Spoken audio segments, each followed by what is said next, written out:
Salam dostlar, gəlin birlikdə yeni topludan funksiya bölməsinin birinci hissəsinin izahlarına baxaq. Birinci sualı oxuyuram. Deməli, bizə nə verib? Deyir ki, y bərabərdir 3-də 1x çıxılsın 20 funksiyasının sıfırlarını tapın. Ümumiyyətlə, funksiyanın sıfırı, o deməkdir ki, funksiya sözü nə deməkdir? Y, fx. Bunlar funksiya deməkdir. Yəni, mən funksiyamın y-ın yerinə nə qoymalıyam? 0 qoymalıyam. Deməli, y-ın yerinə qoyuruq 0. 3-də 1x çıxılsın 20 bərabərdir 0-a. 3-də 1x bərabərdir 20-yə. X də bərabərdir 20-ni bölürəm 3-də 1-ə. Yəni 20-ni vururam nəyə? Tərsinə 1-də 3-ə. Burada da cavabım edir 60. Deməli, mənim funksiyamın sıfırı, yəni funksiyanı sıfıra çevirən qiymət x-in 60 qiymətindədir. X-in yerinə 60 qoyanda funksiyamın cavabı sıfıra çevriləcək. Yəni cavab oldu C bəndi. İkinci sualımıza nəzər yetirək. Yenə deyir ki, y bərabərdir 9 funksiyasının sıfırlarını tapın. Uşaqlar, burada artıq y bərabərdir 9. Mən yenə y-ın yerinə 0 qoymalıyım. Qoyanda görürəm ki, 0 bərabərdir 9 alınır. Yəni, bu funksiyanın sıfırı yoxdur. Doğru bərabərliyə alınmadı. Ona görə də cavab olacaq D bəndi, yəni sıfırları yoxdur. Üçüncü sualımıza baxaq. Y bərabərdir k böl x funksiyasının qrafiki D 9 mənfi 3-də 1 nöqtəsindən keçir. Yəni, bu o deməkdir ki, nöqtəsindən keçir, yəni uşaqlar, bu nöqtə bu funksiyanın üzərindədir də, düz deyil. Normalda tutaq ki, deyirəm sizə, tutaq ki, deyirəm. K böl x-in bilirik ki, qrafiki bu formadadır. Ya 1-3-dən keçir, ya da 2-4-dən keçir, düzdürmü? Bu toxunmur bura. Tutaq ki, bax, bu nöqtədən danışıram. Mənim bu nöqtəm qrafikdən keçir də, hə? Yəni, o deməkdir ki, nöqtənin qiymətləri, yəni bu x ilə y-ı eynən bu x-dan y-ın üzərindədir. Yəni, mən 9 ilə mənfi 3-də 1-i funksiyamda yerinə qoya bilərəm. Çünki mənə deyir ki, nöqtə qrafikdən keçir. Yəni, o zaman nöqtə qrafikə aiddir deməkdir də. Yəni, başqa nöqtədən danışmıram ki, buradakı nöqtəni mən gətirib bu funksiyanın üzərində qoya bilərəm. Xeyr, çünki bu nöqtə bu qrafikə aid deyil. Amma mənə deyərsə, D 9 mənfi 3-də 1 nöqtəsindən keçirsə, deməli, bu nöqtənin koordinatlarını gətirib yerinə qoyacam. Bilirsiniz ki, birinci nöqtə x-dir, ikinci nöqtə mənfi 3-də 1-dir, yəni y-dir. Gətirib qoyuruq yerinə. Mənfi 3-də 1 bərabərdir, k bölünsün 9, düzdür? Və mən də, deməli, bunu tənasüb kimi həll edəcəm. Bu mənfini ya surətə verin, ya məxrəcə. Mən məxrəcə aid eləyirəm. Mənfi 3 vur k bərabərdir 9. K da bərabərdir 9-u bölürük. Mənfi 3-ü alırıq mənfi 3. K-nı tapdıq mənfi 3. Bizdən k-nı istəyirdi. Cavabımız oldu A variantı. Eynən 4-cü sualda eyni şəkildə gedir uşaqlar. Yəni 4-dən eyniyirik. Y bərabərdir k bölünsün x nöqtəsinin qrafiki deyir mənfi 25, 5-də 1 nöqtəsindən keçir. Deməli, k-nı tapın. Yenə nə qoyacam? X-in yerinə mənfi 25, y-ın yerinə 5-də 1.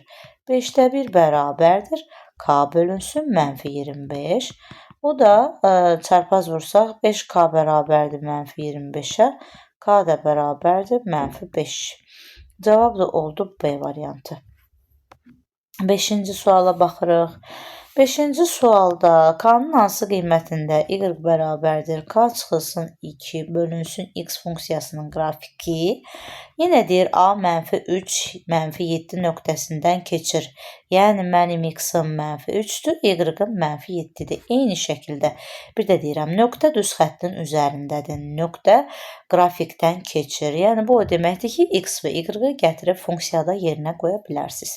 Y-ın yerinə qoyuruq mənfi 7 bərabərdir. K çıxılsın 2 bölünsün mənfi 3.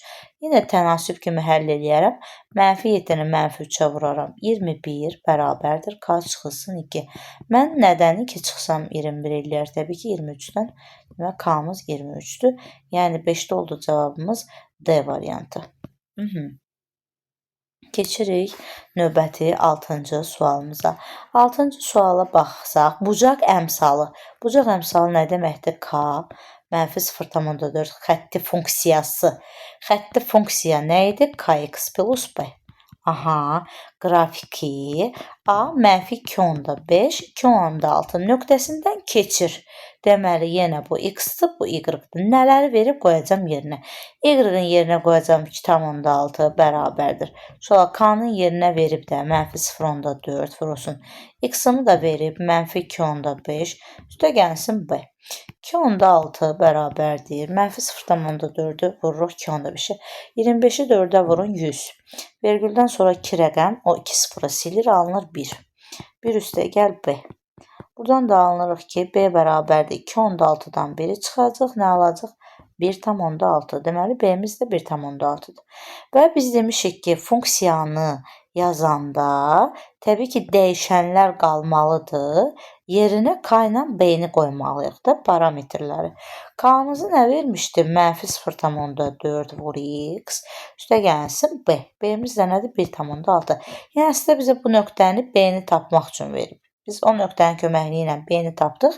Amma sonda yerinə nəyi qoymalıyıq? K ilə b-ni. Yəni, -0.4 x üstə gəl 1.6. Cavabımız oldu 6-da C variantı.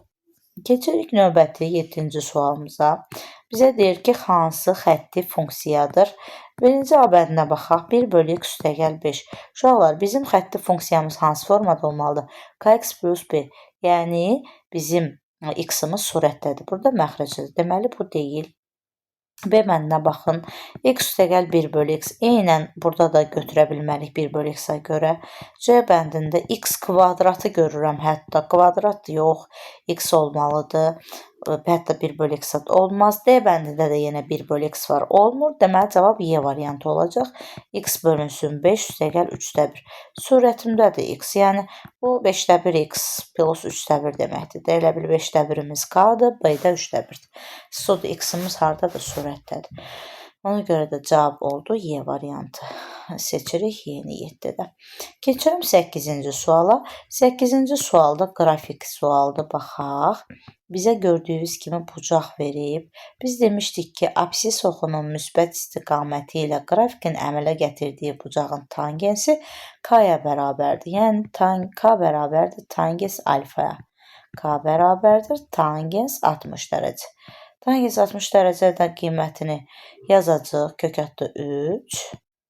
Uşaqlar, indi baxın, gəlin bunu müəyyən edək. Bax, koordinat başlanğıcından keçən hansı idi? Kx plus b yoxsa kx?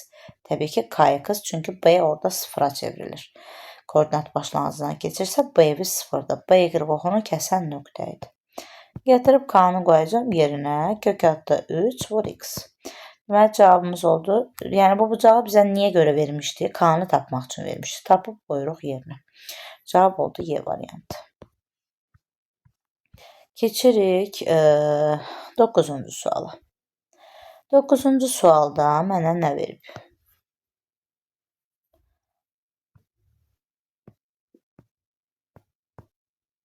Yenə qrafikdir.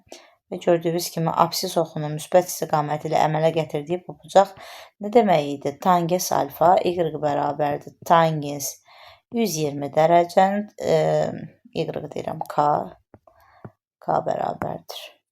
K bərabərdir tangens 120 dərəcə. İndi mən tangens 120 dərəcəni tapmaq üçün 180 çevirmə üsulundan istifadə edəcəm. Yazacam 120 yerinə 180 çıxılsın 60. Bilirsiniz ki, 180-də ad dəyişmirdi. Amma bu bucaq ikinci rübün bucağı olduğuna görə ikinci rübdə tangens mənfidir. Yəni olur mənfi tangens 60 dərəcə. Tangens 60-ın da qiyməti mənfi kökətdə 3-dür.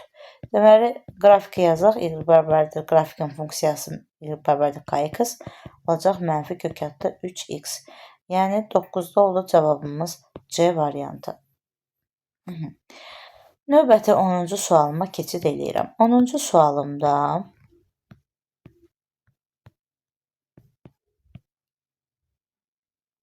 gördüyünüz kimi qrafik verilib. Yazaq, y bərabərdir kx plus b. Nə deyir dostlar? Y bərabərdir kx plus b xətti funksiyasının verilmiş qrafikinə görə k və b-nin işarəsini müəyyən edin. Biz də bunu keçmişdik ki, b, y oxunu kəsən nöqtədir. Y oxunu kəsən nöqtə, yəni bura b deməkdir. İndi baxın, b sıfırdan aşağı hissədədirsə, deməli mənfidir. B-miz oldu mənfi. Baxırıq K-ya.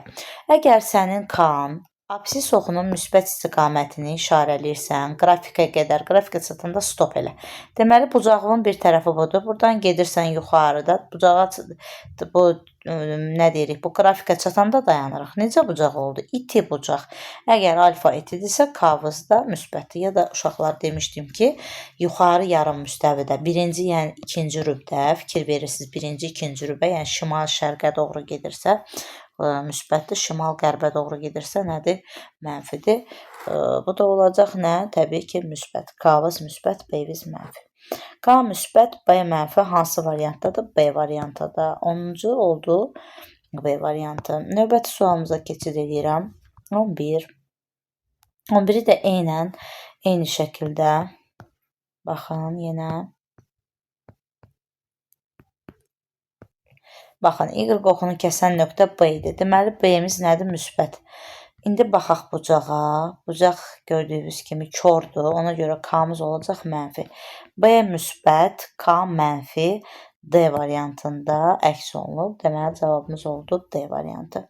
12-ci suala keçid edirəm. 12-ci sualda görək bizə nə verib. Bu səfər bizə qiymətləri verib və deyir ki, K və B-nin cəmini tapın. Baxaq. Deməli, biz bilirdik ki, Y oxunu kəsən nöqtə B-dir, yəni B 5-dir. K-nın da düsturunu yazmışdıq ki, mənfi Y böl X-dan tapa bilərik. Düzdür? O zaman K bərabərdir mənfi Y, yəni mənfi Y dediyimiz mənfi Y-ın üzərində olan nöqtə hansıdır? 5-dir də, düzdür? Bölünsün X-ımız da mənfi 5-dir. Mənfi 5-i mənfi 5-ə böləndə aldıq 1. K-mız da 1-dir. K plus B. Yəni 1 üstəgəl 5. Bu da elədi 6. Yəni bizim 12-də cavabımız oldu A variantı. 13. Y bərabərdir 5-də 3 X üstəgəl 4 düz xətti üzərində absisi ordinatda bərabər. Baxın, diqqətlə oxuyun. Absis X-dir. Ordinat Y-dir. Deyir bərabər. Yəni X bərabərdir Y-də. Yəni bu deməkdir ki, burada biz X-in yerinə Y qoyacaq ya da Y-in yerinə X qoyacaq. Gəlin Y-in yerinə X qoyaq. X bərabərdir 5-də 3X üstəgəlsin 4. X-ları yığırıq bir tərəfə. X çıxsın 5-də 3, X bərabərdir 4-ə.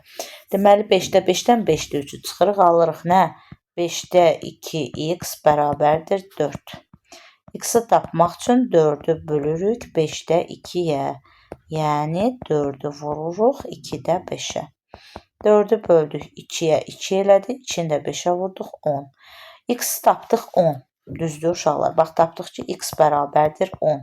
Yuxarıda yazmamışıq, X Y-ə bərabərdir. Deməli, Y də 10-dur. Bizdən bunların cəmini istəyir. Onun üzərinə gəlirəm 10, cavab edir 20. Yəni C variantı 13-də cavabımız oldu C. 14-cü sualda eynidir deyə eyni şəkildə yazırsınız. Mən yazmıram. 15-ə baxaq. 15-də deməli bizə əyrilərlə təsvir olunubsa, hansı funksiyanın qrafikidir bu yadımıza salaq?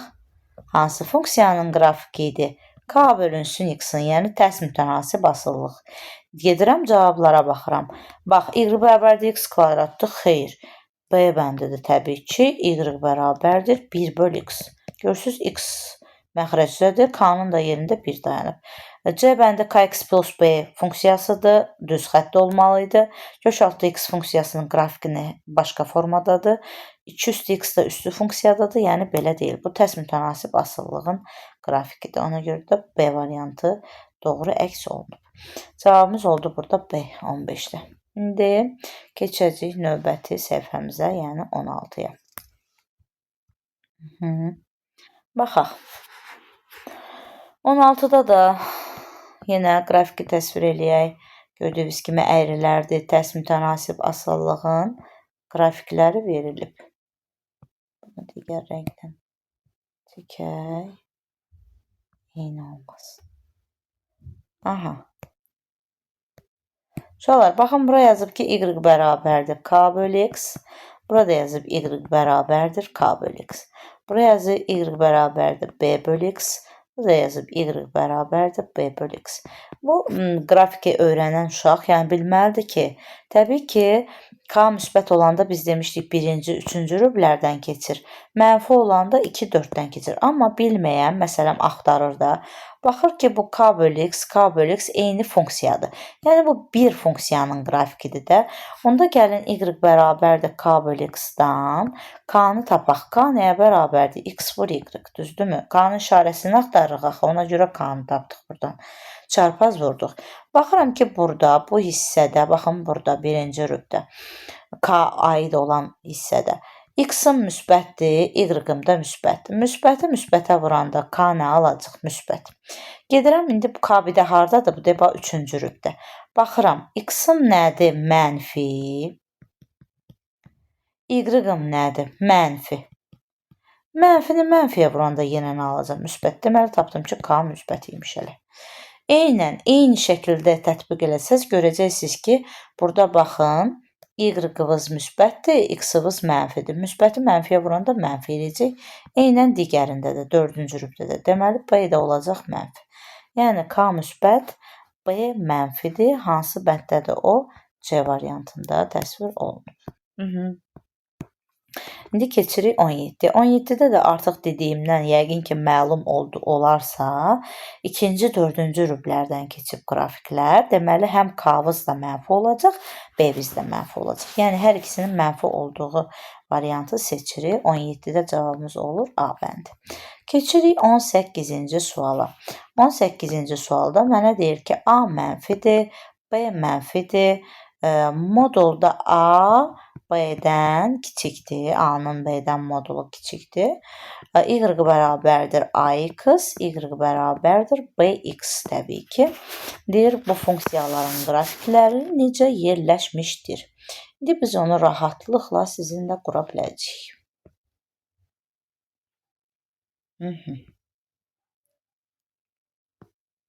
Birinci mən rəqəmləri tapım burada.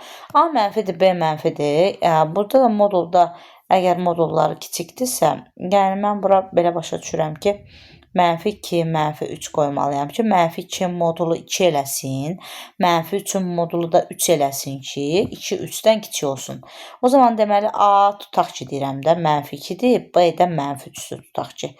Yəni A B-dən böyükmüş. Mənfi 2 mənfi 3-dən böyükdür axı. Aha.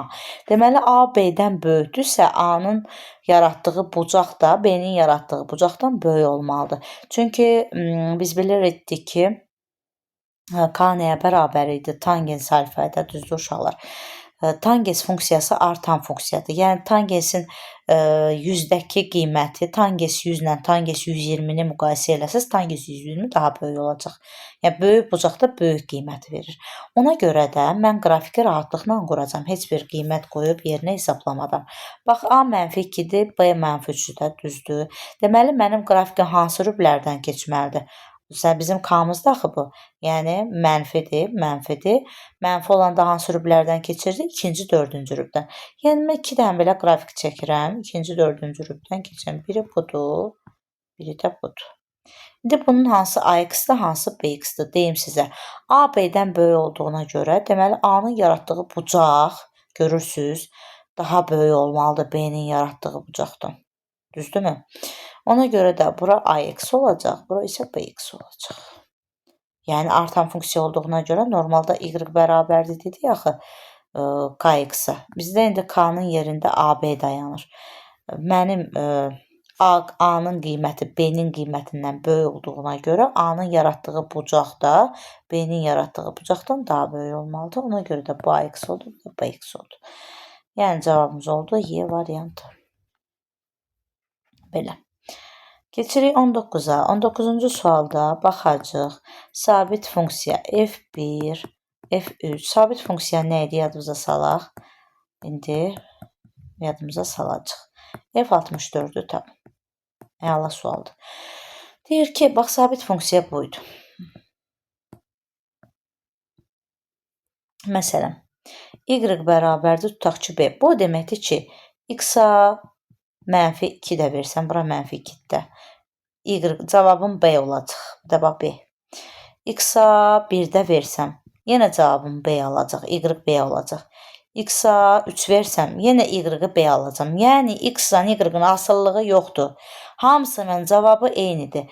Yəni bu deməkdir ki, F-2 versəm, cavabım B-dir. F1-i versəm, F1 uşaqlar bu mötərizənin içindəki X-in qiymətidir də. Funksiyada deyir X-in yerinə -2 qoysan, cavabı B alırsan. Funksiyada X-in yerinə 1 qoysan, cavabım yenə B-dir.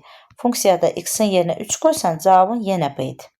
O zaman deməli belə başa düşürük ki, F1, F3, F9, yəni bu mötərizənin içindəki rəqəmlərdən asılı olmadan bunların hamısının cavabı eyni ədəddir. Ürəyiniz nə istəyir? İstəyirsiniz gəlin yazaq A. Yəni F1-in də cavabı A-dır, F3-ün də cavabı A olmalıdır, F9-un da cavabı A olmalıdır. Bərabərdir -27. Alırıq ki, A kubu bərabərdir -27. O zaman A da bərabərdir. Nəyin kubu -27-dir? -3-ün. Deməli, bunun bir dənəsinin cavabı -3 imiş. Onda F64 də nə olacaq elə? -3 olacaq da, düzdür? Cavab oldu C variantı. 19-cu sualdır. Keçirik 20-ci sualımıza. 20 də yeni sualdır. Bu arada yeni sualdır.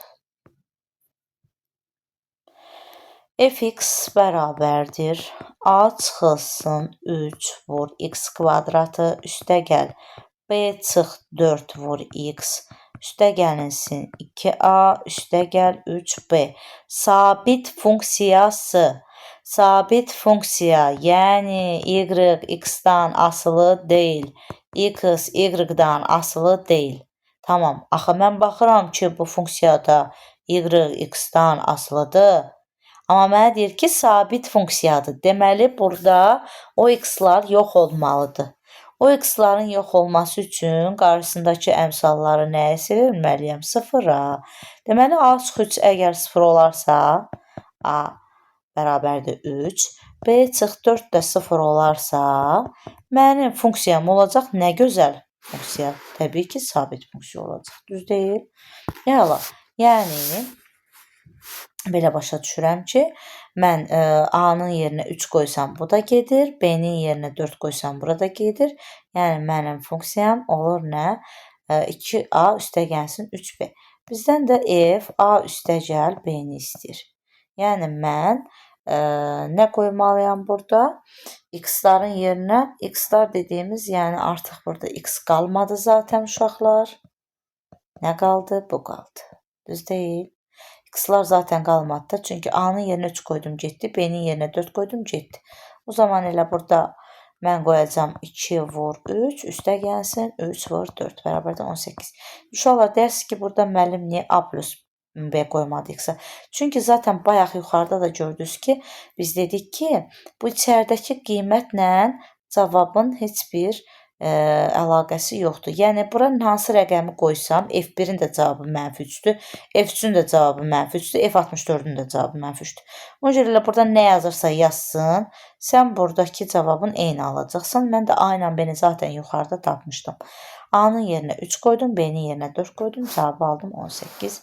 Yəni, 20-də oldu cavabımız B variantı. Keçirik növbəti sualımıza, yəni 21-ci sualımıza. Bu da sabit. Görürsünüz, sabit funksiyaya aid sual var nə qədər. X bərabər deyil 5.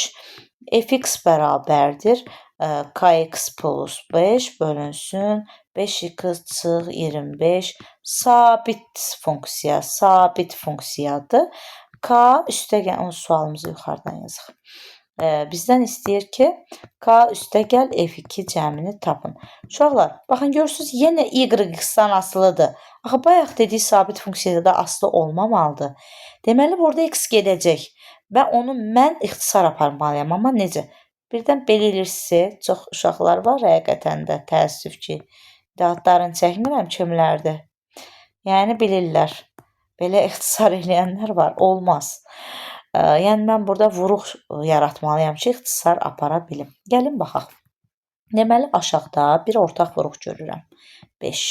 5 vurulsun, x çıx 5. Düzdür? Əla. Yaxşı, mən yuxarıda da x çıx nəsə olmalı, x çıx 5 olmalı da geçsin, düzdür? Məntiqlə demədik, bu x yoxa çıxacaq. Mən yuxarıda da 100% x çıx 5 var ki, bu ixtisar gedir. Onda mən buradan k-nı çıxardıram. K-nı çıxardıram. Yazıram bura x üstə gəlsin, 5 bölünsün k-da, düz deyil. Normalda k-nı çıxartdım, hər tərəfi k-ya bölürəm. Onda x plus 5 bölü k, x çıx 5 ilə eyni şey olmalıdır ki, getməlidir də. Yəni 5 bölü k mənfi 5-ə bərabərdir. K da bərabərdir mənfi 1-ə. Əgər yəni belə olarsa bunu ixtisara apara bilərəm. Yəni məcbur belə olmalıdır ki, ixtisar getsin ki, mənim misalım sabit funksiya olsun uşaqlar. Düz deyil? Bax, indi oldu sabit. Buradan da k-nı tapdım mənfi 1. Necə elədim? Bunları bərabərləşdirdim. Fx bərabərdir k bölü 5 qəşəng tapmışam. K-mı da mənfi 1 tapmışam. Məndən nə istəyir? K üstəgəl F2. Tapaq. Gözəl. Aha, deməli, k-mızı yerinə qoyaram mən. Uşaqlar, burada alaram ki, mənfi 5-də 1. Yəni, o zaman mən F2-m də elə mənfi 5-də 1-dir də. Demişdik ki, qiymətindən asılı olmadan eyni cavabları alır. K-mız da mənfi 1 idi. Bunların cəmini istəyir bizdən. K üstəgəl F2. Yəni, mənfi 1 üstəgəl mənfi 5-də 1. Dedim, mənfi 1 tam 5-də 1. Yəni, mənfi 1 tam 10-da 2 deyə bilərik. Düzdürmü? Cavabımız oldu D variantı 21-də. Aha. 22. 22-ci sualda bizə deyir ki, y bərabərdir 3x çıx 7 və y bərabərdir 5x çıx 13 düz xətlərinin kəsişmə nöqtəsinin koordinatlarını tapın.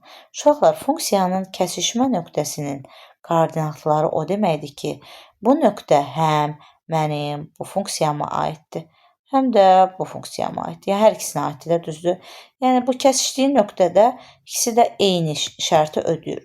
Yəni, kəsişmə nöqtəsinin koordinatlarını tapın deyəndə y-larla x-ları üst-üstə düşür, bərabər olur. O zaman y-ları bir-birinə bərabərləşdirəcəm. Yəni, 3x çıx 7 bərabərdir 5x çıx 13. Ümumiyyətlə, kəsişmə nöqtəsinin koordinatlarını tapın deyirsə, y-ları veribsə, bərabərləşdirin, x-ları tapın. 3x çıxılsın 5x bərabərdir 7 çıxılsın 13. Mənfi 2x bərabərdir mənfi 6-ya, x da bərabərdir 3-ə. X-i 3 tapdıqdan sonra gətirib fərq yoxdur, burada qoyuram yerinə. Y bərabərdir 3 vur 3 çıx 7, y bərabərdir 2. Bizdən x, y hasilini istəyir. X vur y, yəni 3-ü vuracaq 2-yə, cavabımız eləyəcək 6. Keçsik 23-cü suala. 23-cü sual. Aha, qrafik. Belə suallar imtahanlarda düşür, ona görə diqqətlə baxın.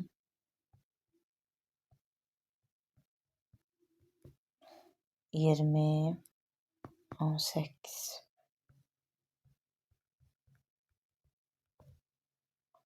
15 fx jx yx. Aha, nə deyir? Baxaq, iki şagirdin oxuduğu səhifələrin sayının zamana görə dəyişməsini göstərən fx və jx funksiyalarının qrafikləri verilmişdir. Neçə dəqiqə sonra iki şagirdin oxuduğu səhifələrin ümumi sayı 210 olar. Birinci mən baxıram ki, mənə funksiya verib. Necə funksiya verib?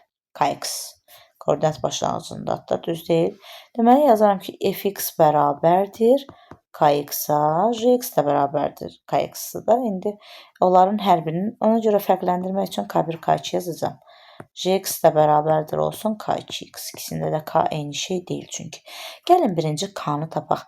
Burada görürsünüz, y nədir? 18-dir, x-ın da nədir? 20-dir. Yerinə qoyuram. 18 bərabərdir y fx deməkdir. K1 vurulsun, x-ın yerinə nə qoyuram? 20.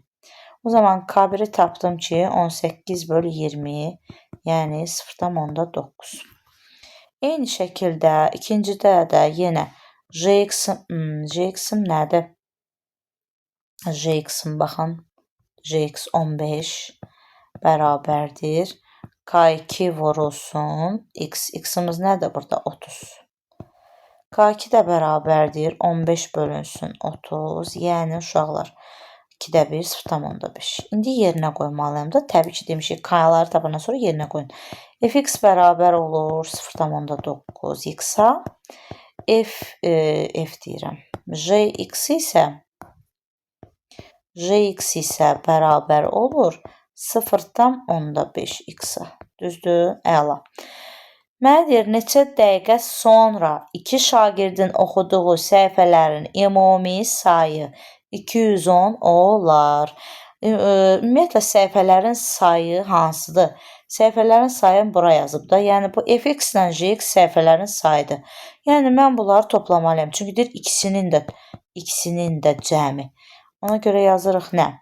0,9x üstə gəlsin 0,5x bərabərdir. Nə olar? 210 olar. 1,4x bərabərdir 210-a. X da bərabərdir 210-u bölürəm 1,4-ə. Alıram 150 dəqiqə. 150 dəqiqə sonra uşaqların oxuduğu səhifələrin ümumi sayı 210 olacaq. Bu qədər məsələmiz. 24 də yenə bu tipdə məsələdir. Sadəcə bu yeni sualdır. Burada tərs mütənasib asıllıqdır da. Qrafikdən bax, görürsünüz. Əyri axı tərs mütənasib asıllıq idi. Bax, görürsünüz, onun funksiyasını yazmalıyam. Hər birinin qrafikini bilməliyəm ki, yəni qarşıma çıxanda bilim ki, hansı funksiyanı yazım mən. Zaman, say. Baxaq. Deməli, mən tutdum ki, tərs mütənasib asıllığın qrafikidir. Mən bunu yazmalıyam. Qəşəng. Başlayıram, uşaqlar. Mən birinci burada veriləni qeyd edəcəm. Təbii ki, burada uşaqlar, baxın, deyir ki, qrafikdə eyni gücə malik olan işçilərin sayı ilə onların eyni bir işi yerinə yetirmə müddətlərinin asılılığı verilib. 20 işçi həmin işi neçə günə yerinə yetirər? Biz bilirik ki, buradan k-nı tapmaq üçün x-i y-a vurmalıyıq. Bu y-dır, bu da x-dir. Gəlin birinci baxaq. 10 olanda nə olub? n plus 1. Deməli, burada k, bir dənə qrafikdir də, k-dır ona görə. Yazacağım k bərabərdir nəyə? N plus 1 vur 10. Düzdürmü? Baxın, ikinci nöqtəmiz nədir bəs? K bərabərdir. N-i nəyə vurmalıyam? N-i vurmalıyam n plus 7-yə. Bunların ikisi də k-dırsa, nə edəcəm? Bərabərləşdirəcəm. N plus 1 vur 10 bərabərdir. N vurulsun. N üstə gəlsin 7, düzdür. N 10n üstə gəl 10 bərabərdir. N kvadratı üstə gəl 7n. Hamısını sağ tərəfə yığsam, n kvadratı üstə gəl 7n. Çıx 10n, çıx 10 bərabərdir 0. N kvadratı çıxılsın 3n, çıxılsın 10 bərabərdir 0. Viyet teoremi n1 üstə gəl n2 bərabərdir 3-ə. n1 vur n2 bərabərdir mənfi 10-a. Cavab 5 və mənfi 2-dir təbii ki. Biz 5-i götürürük. Çünki burada n zamanı bildirir, mənfi ola bilməz. Yəni n-i tapdıq 5. Əla, qəşəng. Mənə nə deyir? Gəl gedək baxaq. Yazacağam indi. Baxın, uşaqlar. İşçilərin sayı verib də, işçilərin sayına zaman. 10 dənə işçi, 10 dənə işçi, 10 dənə işçi, baxın, n plus 1 vaxtda bitirmişdi. Yəni, n-in üstünə 1 gəlirəm, 6. Nə deyim? 6 nəyə? Saatdır, nədir? Gündür yazıb burada. Baxın, bir dəqiqə. Eyni gücə malik olan işçilərin sayılar, onların eyni bir işi yerinə yetirmə müddətləri. Hə, gün deyir. 6 gün sondur. 6 gündürsə 20 işçi x günə. Uşaqlar, bu tərs mütənasib asıllıq idi. Tərs mütənasib asıllıqdırsa qarşı-qarşıya vurduq. Yəni, həm də tərsdirsə 2 dəfə artıbsa 2 dəfə azalacaq. Yəni, cavab olacaq 3 gün. Da qəşəng məsələ idi və yeni məsələdir. Yeni məsələlərə diqqətlə 2 dəfə baxıb işləyin. Keçdik 25-ci sualımıza. 25-ci sualda bizə nə deyir? Oxuyaq. Y bərabərdir 2ax üstə gəlsin 3a kvadratı çıxılsın 14a. A-nın A parametrinin neçə tam qiymətində bu funksiyanın qrafiki ordinat oxunu mənfi hissəsində kəsir. Öncə bu cümləni anlamaq lazımdır. Ümumiyyətlə, şəkilsiz başa düşmək olmur. Gəlin şəklini çəkək. Görək, bax, kx plus b-dir də, bu düz deyil. Yəni, bunun qrafiki nədir? KX plus P-nin qrafiki hansı formadadırsa, təbii ki, o formada bir şey çəkəcəm. Məsələn, belə bir qrafik çəkdim. İndi sualımı oxuyuram. Deyir ki, A parametrinin neçə tam qiymətində funksiyanın qrafiki ordinat oxunu mənfi hissədə kəsir. Yəni, burada kəsir. Məndə də elə ordinat oxunu mənfi hissədə kəsdim təsadüfən. Yəni, düz çəkmişəm. Ordinat oxunu mənfi hissədə kəsib də. Deməli, bu nə deməkdir? B-yin mənfi olmalıdır. Yəni, misalımın B-si mənfi olmalıdır. Düzdür? Gedirəm. 3A kvadratı çıxılsın 14A kiçikdir 0. Bərabərsizliyi həll edirəm. A-nı ortaq vuruq çıxardıram. 3A çıxılsın 14 kiçikdir 0-dan. Bərabərsizliyi həll etmək üçün onu 0-a çevirən qiymətləri tapmalıyıq. Yəni, hər bir vuruğu ayrı-ayrılıqda 0-a bərabər edirsiniz. 14 böl 3. Bu da nə alındı? 4 tam 3-də 2. Qəşəng. 0. Bu da 4 tam 3-də 2. Qiymətlər verəcəm. 5 versəm bura, baxın, qoydum bura. 5 vur 3, 15, 15-dən 14 çıxdı müsbət. 5 vur, 5-də müsbətdir. Müsbətə müsbətə vurdum, müsbət. Buradan 1 götürərəm. 3 vur 1 mənfi. Yəni 3-dən 14 çıxdım, bura mənfi elədi. Mənfini vurdum 1-ə, mənfini 1-ə vurdum, müsbətə vurdum, mənfi elədi. Bu da müsbət olacaq. Deməli, bizə lazımdır mənfi, yəni kiçikdir 0 olduğuna görə mənfi işarəli aralığı ödəyən ədədlər. 0-dan 4 tam 3-də 2-yə qədər hansı tam ədədlər var yazaq. 1, 2, 3, 4. Aha. Deməli, cavabımız oldu 4 dənə. Sayını istəyir, 4 dənədir. 1, 2, 3, 4. 26-cı suala baxıram. Bayaqki sualımla eynidir demək olar. Düzdür. Fx bərabərdir mx plus 9 bölünsün 4x üstəgəl m. M parametrinin hansı müsbət qiymətində fx bərabərdir mx üstəgəlsin 9 böl 4x plus m sabit funksiya olar. Uşaqlar, ümumiyyətlə sabit funksiya nə deməkdir? Bir də təkrar edirəm. Fx x-dan asılı olmamalıdır. Yenə görürəm bu x var.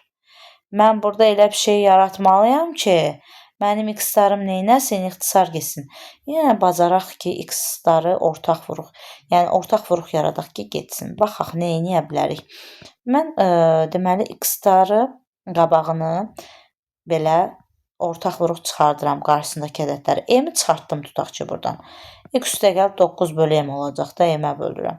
Buradan da 4-ü çıxarıram. X üstəgəl 4-ə böldüm hər tərəfi. 4-ə böldüm, nə qaldı? M böl 4. Əla. Deməli, bunlar ixtisar gedib. Məlum məsələdir. İxtisar gedibsə, onda 9 böl M bərabər olub da M böl 4-ə də. Düz deyil. Yəni, eyni şey olmalıdır ki, orada ixtisar gedə bilsin. O zaman mən bunu həll edirəm çarpaz. M kvadratı bərabərdir 36. M də bərabərdir müsbət mənfi 6-ya. Bizə deyir, M-in hansı müsbət qiymətində, ona görə də 6 götürürük. Həqiqətən, baxın, bura 6 qoysaz, 9 böl 6 nə olacaq? 2-də 3. Bura 6 qoysaq, 6 böl 4, 2-də 3. X üstəgəl 2-də 3, X üstəgəl 2-də 3 isə ixtisar gedəcək. Yəni, cavabımız oldu. M bərabərdir 6. Müsbət qiymət dediyinə görə 6-nı da cavab olaraq götürürük. Bu qədər. Keçirik digər səhifəmizə 27-ci suala. Baxaq 27-yə. 27-də uyğunluqdur. Birinci suala köçürürəm. 2x üstəgəlsin 3y bərabərdir 5. 2, 3x üstəgəlsin 3y bərabərdir mənfi 1. Üçüncü sualımız 3x üstəgəlsin 2y bərabərdir 0. Qrafik koordinat başlanğıcından keçir. Ümumiyyətlə, bunları funksiya şəklinə gətirək əvvəlcə. 3y bərabərdir uşaqlar mənfi 2x üstəgəl 5. Burada da hər tərəfi 3-ə bölərəm. 3-ə bölərəm. Və mənim funksiyam normal olar xətti funksiya şəklində. Bunu da elə eləyəcəm. 3y bərabərdir mənfi 3x çıx 1. Burada da hər tərəfi 3-ə bölərəm. Bölərəm, yazaram. Bura 3-ə böldük. Bunu 3-ə bölək yazıq. Bunda y bərabərdir. Nə qaldı bizdə baxaq. 3-ə böldük. Mənfi. 3-ə böldük. Mənfi x çıxılsın 3-də 1.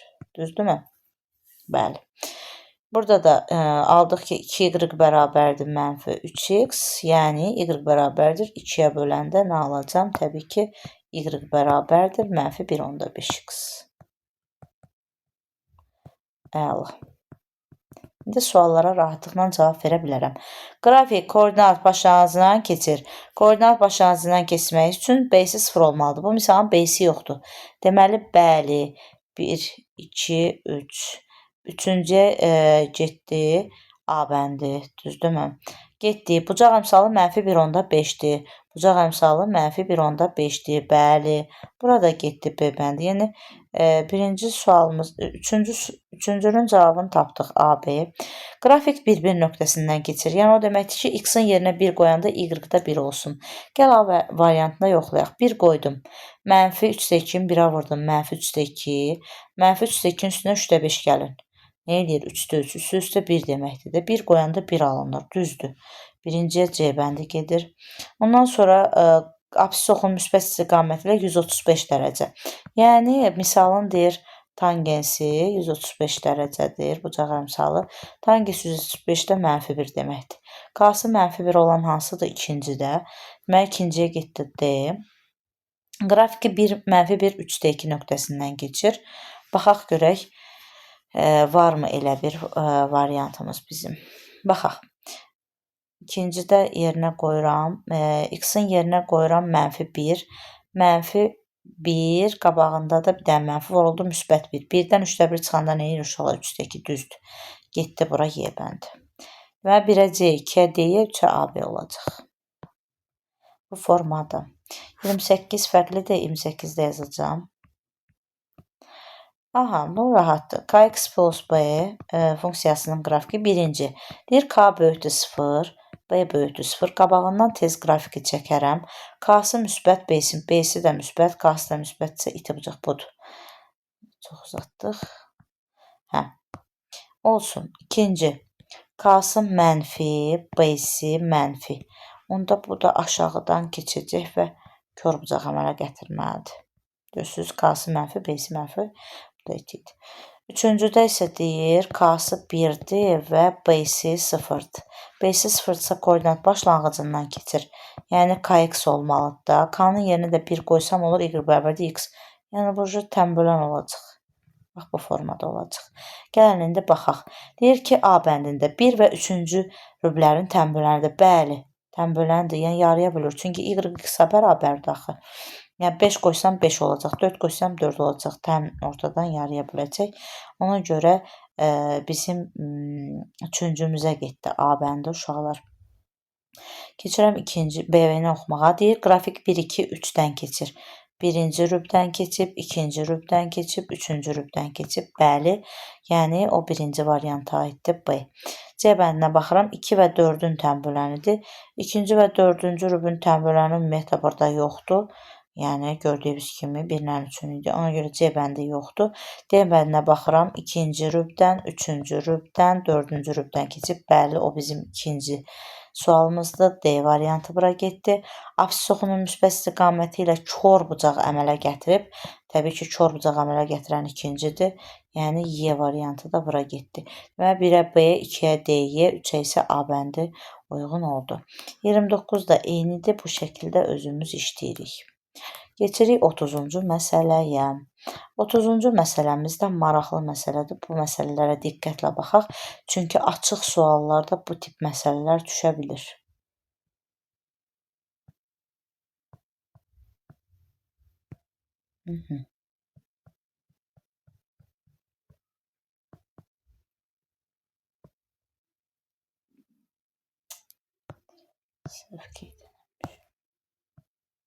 Baxaq.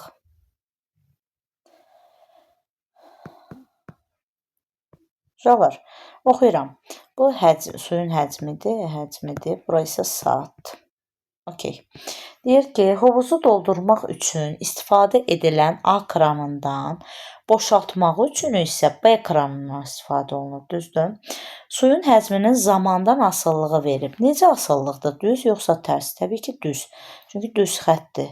Və KX-dir, koordinat başlanğıcından keçir. Düz mütənasib asılılıq ümumiyyətlə KX-dir, tərs mütənasib KBX. Hər dəfə yadınıza salıram. Hər iki kran eyni zamanda açılarsa, deməli bu doldurur, unutmayın. Bu isə boşaldır. Mütləq qeydlər aparmaq lazımdır şəklin üzərində. Hər iki kran eyni zamanda 8 saat açıq qalarsa, həcmi 50 kubmetr olan boş hovuzun neçə faizi su ilə dolar? Yenə də bayaqki kimi mən burada K-larımı tapacağam. Bax, deyir ki, 2 saata baxırıq ki, uşaqlar, bizim Y-ımız 18-dir, X-ımız 2. Gəlin qoyaq da 18, bax, yenə mən burada bunun üçün A üçün K1 yazım, B üçün də K2 yazım. Qoyuram yerinə. 18 bərabərdir 2 vur X. Deməli, biz K-nı tapdıq. 2 vur X deyirəm. 2 vur K1. K1 də bərabərdir 9. Yəni, Y bərabərdir 9X oldu. Hansıdır bu? A-nın. Bu birində də eyni şəkildə neyniyəcəm? Yazacam 15 bərabərdir. X-ım nədir? 3. 3 vur K2. Gətirib burada qoydum da yerinə. K2-ni də tapdım. 15-i böldüm 3-ə 5. Yəni, funksiyam oldu. Y bərabərdir 5X. Bu da hansınınkidir? B ekranının da, düzdür? Əla. Mənə deyir ki, hər iki kranı 8 saat eyni zamanda 8 saat açdıqda həcmi 54 kubmetr olan boş hovuzu neçə saat doldurmaq olar? Uşaqlar, diqqətlə baxın. Mən deməli 8 saat açıram, düzdürmü?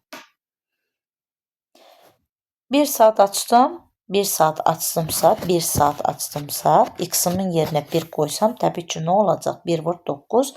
Buradan da 1 qoysam, 5 vur 1 olur. 5 saat açıq. İndi mənə deyir 8 saatdır, hə? Gəlin A kranı 8 saat açaq. 8 saat açaqsa, X-un 8 olacaq da, bu deməkdir. Bax, X-ımız 8 saat yoxsuz, saat nədir? X. Yəni, gəlin 8 saat açdıq A kranını. Görək nə qədər olur? Nə qədər doldurur? 9 vur 8. 72. Nə? Metr kubu. Yaxşı. İndi o birini də 8 saat açıram. 5 vur 8. Nə elədi? 40 metr kubu. Uşaqlar, bunun ikisini də açmışıq da. Amma ikisini də açanda 8 saat. Biri doldurur, biri boşaldır axı. Yəni 72 dolursa 40 da boşalacaq. Nə qədər oldu? Doldu deməli. 32 kubmetr doldu. Neçədən? 50-dən. Mənə də deyirdi ki, həcmi 50 kubmetr olan boş hovuzun neçə faizi? 50-nin 32-si dolub. Bunu da faizə çevirmək üçün 100-ə vururuq. 100-ü böldük 50-yə 2. 2-ni də 32-yə vurduq. Nə aldıq? 64 faiz oldu sizin cavabınız. Tənaşüblə də yaza bilərdik. Sadəcə funksiya bölməsi deyə mən, yəni funksiya ilə yazıram gördüyünüz kimi. 31-ci sual. Fx bərabərdir. A kvadratı çıxılsın 10A üstəgəl 16 vur x üstəgəl 9 çıxılsın A kvadratı funksiyasının qrafiki əla. Bunu qrafiki bilməyən uşaq artıq çətin həll edə bilər. Çünki deyir ki, qrafik yalnız birinci, ikinci rüblərdən keçir. Birinci, ikinci rübdən keçən nə çəkməliyəm? Əyrimi, nə? Baxıram, nədir mənim qrafikim? X-dırsa, deməli, bu xətti funksiya, yəni düz xətt olmalıdır. Birinci, ikinci rübdən keçən qrafik düz xətt çəkməliyəmsə, təbii ki, belə çəkməliyəm də. Mən bunu əyri çəksəm, gedib kəsişəcək, o 1-2-dən keçməyəcək. Yəni, birinci, ikinci rübdən keçən nə olur? Paralel olur da. 2-3-dən keçən nə olur? Yan-yana rüblərdən keçənlər paralel düz xətlərdir, unutmayın. Oxlara paralel olan düz xətlərdir. Deməli, mən əslində hansı funksiyanın qrafikini çəkdim? Sabit funksiyanın hansıdır bu? Y bərabərdir B. Yəni, Y x-dan asılı deyil. Sabit funksiyada, yəni x olmamalıdır. X olmamağı üçün A kvadratı çıxılsın 10A üstəgəl 16 nəyə bərabər olmalıdır uşaqlar? 0-a. Bunu da V-lə taparam. A1 üstəgəl A2 bərabərdir 10. A1 vurulsun A2 bərabərdir 16-ya. Təbii ki, nədir? 2 və 8. İndi 2-dən cavab tapmışam. Diqqətlə baxın. Mən uşaqlar bunun yerinə qoyacam təbii ki. Zaten bura yox olur. X olan sizə düzdür. Bax, burada qoysam 0 eləyəcək. Bərabərdir. 9 çıxılsın 2-nin kvadratı. Yəni aldım 5. Bir də 8-i qoyuram. 9 çıxılsın 8-in kvadratı. Yəni 9-dan çıxıram nəyi? 64. Bunu da aldım nə? Mənfi 55. İndi baxın. Fx bərabərdir 5. Hardan keçəcək? Birinci, ikinci rübdən. Çünki 5 qiyməti, y-ın 5 qiyməti hardadır? Yuxarıda. Amma mənfi 55 olsa 3 və 4-dən keçərdi. Bizə də deyir ki, birinci, ikinci rübdən keçir. Yəni sənin b-in nə olmalıdır? Müsbət olmalıdır. Ona görə də yəni mən 2-ni qoyanda 5 aldım da. Cavab olaraq nəyi götürəcəm? 2-ni. Yəni bu hissədə müsbət olmalı idi.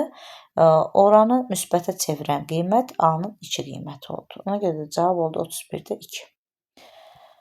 Deməli, 32-ci sual eynidir, özünüz işləyirsiniz. 33. Y bərabərdir 4m çıxılsın m kvadratı üstəgəl 12 vur x üstəgəlsin 10m çıx m kvadratı çıx 16. Xətti funksiyasının qrafikinə əsasən, təbii ki, bax, görürsünüz, qrafiki bilməsək nəyin işarəsi nədir? Məsələ də aydın olmaz. Uşaqlar, birinci heç nə verməyibsə qrafikdə, deməli işarə təyin eləməlisən də. Baxıram, B-im nədir? Müsbət, Y oxun kəsən nöqtədir. İti bucaq əmələ gətirib absis oxunun müsbət istiqaməti ilə K müsbət. Məfşu, mənim burada K nədir? X-in qabağında dayanan müsbət olmalıdır. B də sərbəst X-siz olanlar. Müsbət olmalıdır. Hər birini yazıram. 4m çıx m kvadratı üstəgəl 12 böyükdür 0. Bir də eynən 10m çıxılsın m kvadratı çıxılsın 16 böyükdür 0. Həll eləyək. Hər tərəfi mənfiyə vuraq ki, m kvadratı müsbət olsun. Çıx 12 kiçikdir 0. Kökləri taparıq indi. V-lə tapaq uşaqlar. M1 üstəgəl M2 bərabərdir 4. M1 vur M2 bərabərdir mənfi 12. Toplayanda 4 vuranda mənfi 12, 6 və mənfi 2-dir. Aralıq alacaq da burada məlum məsələdir. Müsbət, mənfi, müsbət. Bizə mənfi 2, 6 aralıq aldıq. Bu tərəfdə də mənfiyə vuracam. M kvadratı çıx 10M üstəgəl 16 kiçikdir 0. Toplayanda 10, vuranda 16. 2 və 8.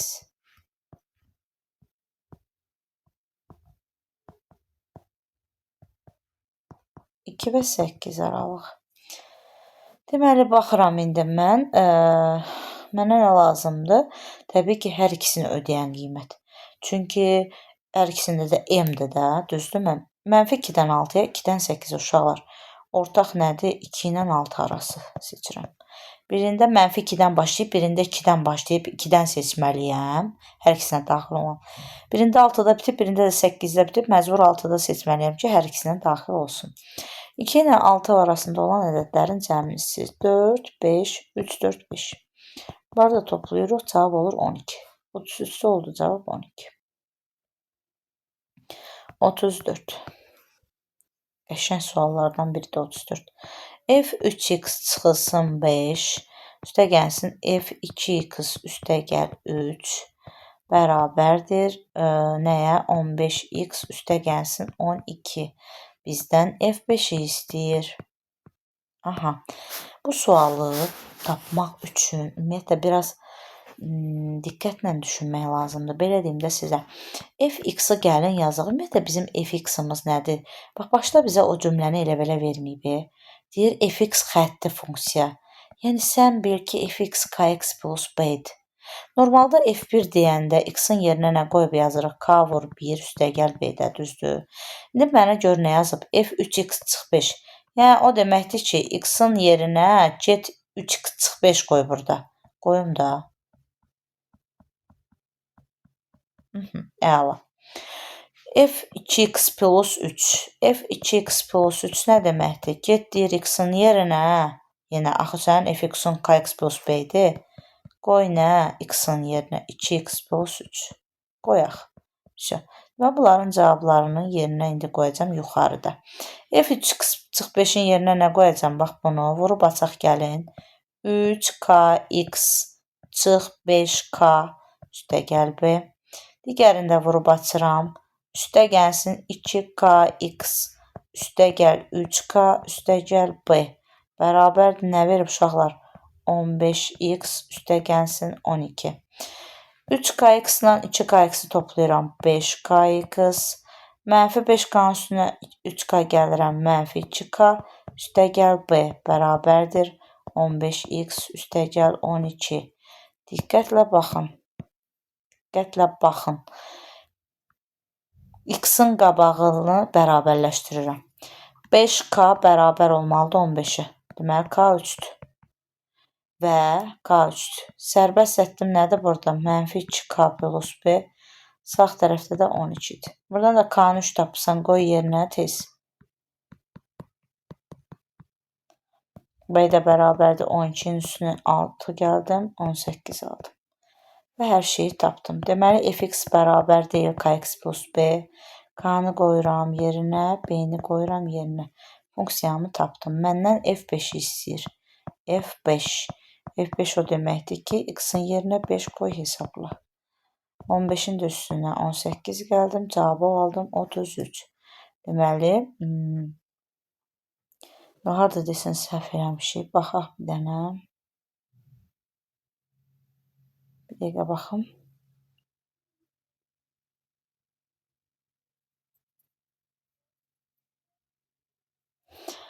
Üç kx çıxılsın 5k üstə gəl b. Aha. Hə, gördüm səhvimi. B üstə gəl b 2b olmalıdır uşaqlar burada. Düzəldək.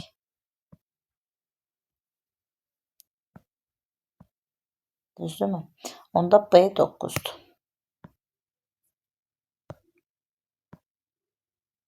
Tamam. B bərabərdir 9-a. Bura yazıq 9. 15 üstə gəlsin 9 bərabərdir 24. Cavabımız oldu 24. Getdik 35-ə baxırıq. 35 və sonuncu sual. L1 və L2 düz xətləri perpendikulyardır. Uşaqlar, düz xətlərin perpendikulyarlıq şərtini yazıram. Əgər düz xətlər perpendikulyar olarsa, K1 vur K2 bərabərdir -1 olmalıdır. Bu perpendikulyarlıq şərtidir. Paralellik şərtində K1 bərabərdir K2 olmalıdır. Çünki paraleldirsə, məntiqlə paraleldirsə, bucaqlar eyni olur da. Bucaqlar da tangens alfaydı axı, K-lar eyni olmalıdır. Yəni, belə yadınızda saxlayın. Bu perpendikulyarlıq şərti oldu. Bu paralellik şərti oldu. Üst-üstə düşürsə, K-ları eyni olmalıdır. B-ləri eyni olmalıdır ki, neynəsin? Qrafiklərimiz üst-üstə düşsün. Yəni, funksiyalar eyni olsun. Perpendikulyarlıq, paralellik, üst-üstə düşmək, bir də kəsişmək. Kəsişmək də o deməkdir ki, gördüyünüz kimi bunların bucaq əmsalları fərqlidir. Yəni, biri itidir, biri kördur. Yəni, K1 bərabər deyil K2. B nə istəyir? Ola bilər. Bərabər də ola bilər. Müxtəlif də ola bilər. Əsas odur ki, K-larımız nə olsun? Müxtəlif olsun. Bu da kəsişir. Yəni, desə düz xətlər kəsişirdir. Aha, indi mən perpendikulyar şərtini yadıma saldım ki, misalda var idi. Gəlin, gedək əvvəlcə biz funksiyamızın qrafikini çəkək.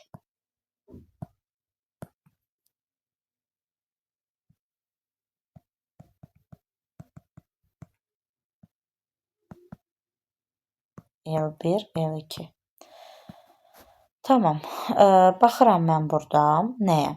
İlk öncə bu düz xəttim var ama L1. L1 -2, 0 nöqtəsindən keçib.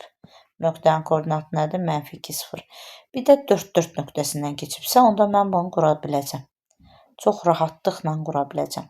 Bunun L1-in funksiyasını gəlin yazaq. Y bərabərdir K1x üstə gəl B1. L2-yə də yazaq, çünki bunların K-ları müxtəlifdir axı. K2x üstəgəl B2. İşarələmə aparaq. Tamam. K1 x üstəgəl B1-dir. Gəlin qoyaq. İndi -2 0 nöqtəsini qoyacam burada. Yəni x-in yerinə -2, y-in yerinə 0. Y bərabərdir 0 oldu. X-in də yerinə K1 vur -2 üstəgəl B. Düzdür? İndi 4 nöqtəsini qoyuram. 4 nöqtəsindən də keçir axı. Yəni x-in y-in yerinə qoya bilərəm də, bu K1-dir. 4 bərabərdir K1 vur 4, K1 vur 4 üstəgəl B. Mən bu sistem tənliyi həll eləmək üçün alt-alta çıxıram. 4-dən 0 çıxdım. 4. 4 K1-dən -2 K1-i çıxdım. 6 K1. B-dən də B-ni çıxdım, getdi. K1-i tapdım 4/6. Yəni K1-im 3/2-dir. Əla. K1-i 3/2 tapıb gəlib yerinə B-ni qoyub tapa bilərsiniz. Qoyum da birincidə qoyacam bax burada. 3/2 vur -2 üstəgəl B. Yəni bərabərdir 0-a. -3/4 üstəgəl B bərabərdir 0. B də oldu 3/4. Qəşəng. Əslində heç B-ni tapmağa ehtiyac yox idi. Nəysə. Deməli, tapdıq ki, y bərabərdir K1. K1 nə idi? 3/2x üstəgəlsin 3/4. Tamam, bu sənin birinci elbirivindir. Mən bayaq demədim ki, düz xəttlər perpendikulyardırsa, bunların k-larının hasili -1 olmalıdır. Burada k 3/2-dir. Mən 3/2-ni uşaqlar nəyə vursam -1 eləyər? -2-dir 3-ə də, əks ədədlər, tərs ədədlərdir, elə prosta mənfisini yazdım. Plus B. Bunun B-sini bilmirəm. Olar. İndi B-ni tapacam. Baxın bir dənə. Bu el2 düz xətti də 4 nöqtəsindən keçməyib. Yəni burada da 4-4-ü qoyub B-ni tapa bilərsiniz. 4 bərabərdir. -2-də 3 vur 4 üstəgəl B. 4 bərabərdir. İxtisar apardım. 2. -6 üstəgəl B. B-ni də tapdım 10.